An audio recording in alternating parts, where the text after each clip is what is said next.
Hey, this is Mike Addis. Thanks for joining us. It's always our pleasure to bring you these videos. Today we're going to talk about real estate investing. So check this out on our new blog, Maddis Cash. That's M-A-D-D-I-S Cash. And you can read about this investing in real estate. So real estate's one of the three investments that I invest in. Privately owned companies. One of the main ones is asset recovery. The asset recovery business generates me cash every day. Asset recovery business, I wrote all about this and done many videos on it, is buying and reselling someone else's asset for cash. I primarily deal in technology, but I'm looking at other asset classes. It could also be real estate. It could be anything. So I'm buying something way below the market. I'm reselling it. So what do I do with the cash? Well, I have a lot of free cash.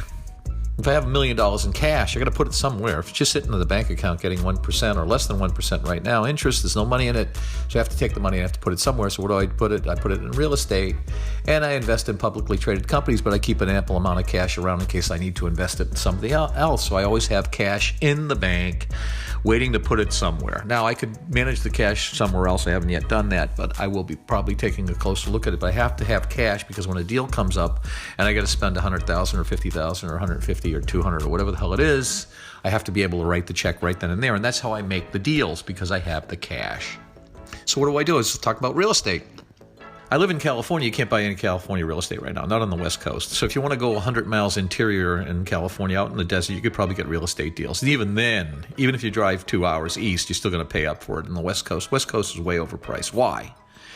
Here's three of the factors that are involved in real estate. Supply and demand is number one. So when the supply is great and the demand is not so good, okay, that drives down prices. When the demand is great, like on the coast, at least in California, I'm not sure about the other coast, East Coast, they're probably all the same, anywhere near the ocean. So when the demand is greater than the supply, what does it do? It drives up the prices. The house I'm sitting in is a $400,000 or $500,000 house. It's selling for $1.1 million. Just check the valuation, $1.1 million, and a house is only worth $500,000. How did that happen?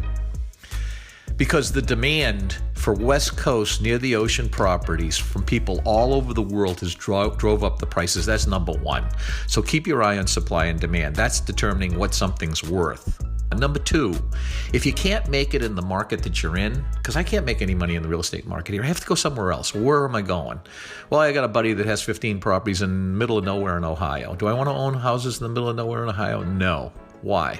Because I'm mostly investing in for appreciation. So number two is I got to find a place where I'm going to buy property. And right now I'm investing in Ethiopia. Why? Because I have a whole bunch of family in Ethiopia. I have to have somebody that's going to build the building and manage the building and make sure the buildings are in good shape. And I could do it for anywhere from $10,000, actually $15,000 at the lowest price, all the way up to $100,000. I pay cash.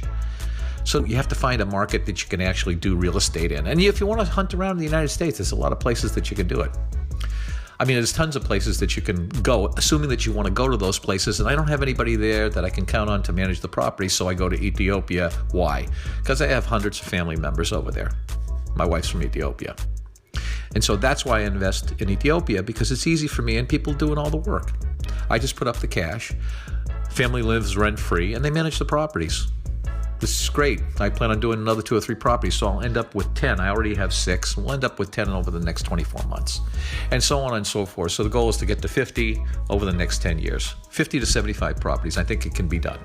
Because as the snowball gets rolling, you get more and more pieces of real estate. That's number two. The third way that you can invest in real estate is you don't have to go out and actually own the real estate yourself. There's a lot of places out there where you can go invest in real estate, like Fundrise, for example. Fundrise is a way that you can put money into asset class like $5,000 and they'll give you a piece of a property. There's many, many different alternatives to investing and buying the property. So here's a few. Fundrise is one of them. Acre Trader. That's ACRE Trader. That's farmland. Fundrise is assorted properties like commercial, etc. Crowd Street. That's another one. Crowd Street commercial real estate. Realty Shares. That's another one. Realty Mogul, M-O-G-U-L. You can also go take a look at Cardone Capital, but Cardone Capital has had some problems. I'm not saying you shouldn't take a look at Cardone Capital. You can want to check them out. Now, why do people invest in the crowdfunding? Because they don't have enough cash and they don't want to be bothered with managing real estate. So that's number three. So if you don't want to be bothered owning real estate, it's too much of a pain in the neck, you got to hire somebody else to do it. If you're hiring somebody else to do the real estate for you, it's going to take away from your profit. Now, I owned real estate outright, and I have mortgages on no property, just the West Coast property. I have a mortgage on it. It's not that big of a mortgage either. So I want to be able to take the cash that I have, invest it somewhere so I don't have any debt. The less debt you have, the greater the cash flow. This is Mike Addis. Hope this little video on investing in real estate has helped you. Check out these crowdfunding things. I don't have any crowdfunding investing. And if you don't want to do the crowdfunding, you can always buy real estate investment trust. Check out our blog at Addis Cash on investing in real estate. I talk about REITs, real estate investment trusts, and things like that, and all kinds of returns that you can make on it. If you don't want to do that, as far as the real estate is concerned, you can always invest in companies like McDonald's. Price is way too high. They have 40,000 locations. If you buy McDonald's, you're actually buying real estate. It's Mike Addis. Thanks for joining us on this video. Don't forget to comment, hit the subscriber button, check out Addis Cash, and we'll see you on the next video.